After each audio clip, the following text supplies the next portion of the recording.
and he puts it all in this book, Pop Stars, Pageants and Presidents, but the main title, How an Email Trumped My Life. What was in that email? The email... Good morning, by the way. Hi, Rob.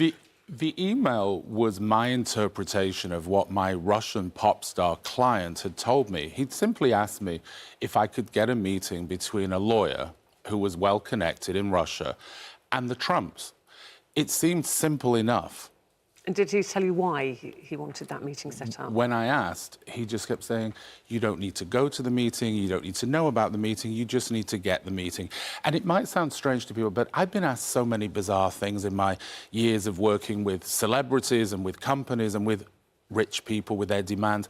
It wasn't out of the ordinary. What was out of the ordinary, it was a bit political. I'd never done anything political. So we should explain why Rob's saying that, because, Rob, you basically were PR for many, many famous movie stars and pop stars, whatever. Showbiz was your domain. I dealt with egos, not with political campaigns. So did you have a reservation then? Because you suddenly thought, well, this isn't my normal remit here. I had a reservation, but the reservation was a bit selfish, really.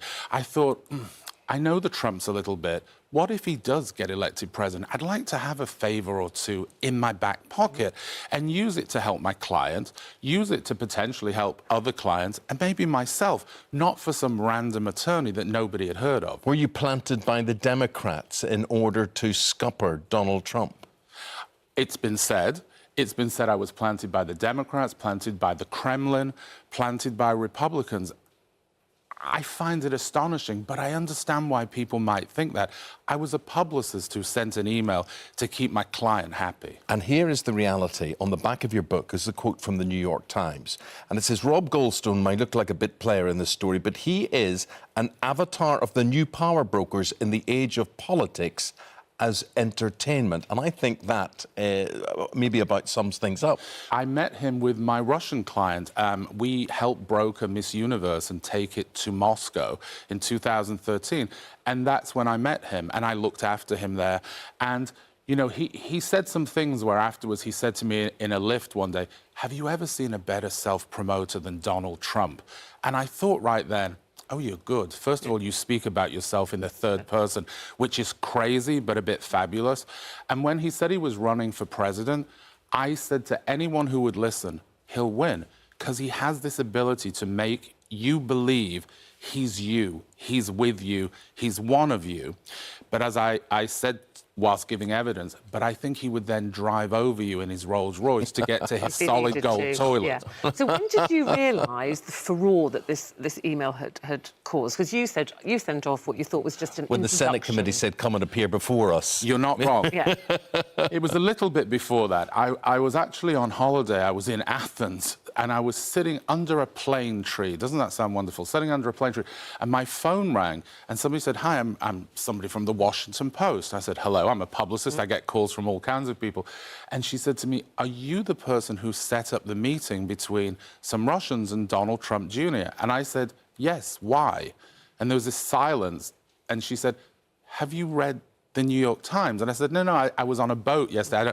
She goes, I would suggest you read it. And that's when it all broke. It was unbelievable. And since then, you know, I used that title, An Email Trumped My Life. It really did. You know, when you're suddenly thrust into the spotlight.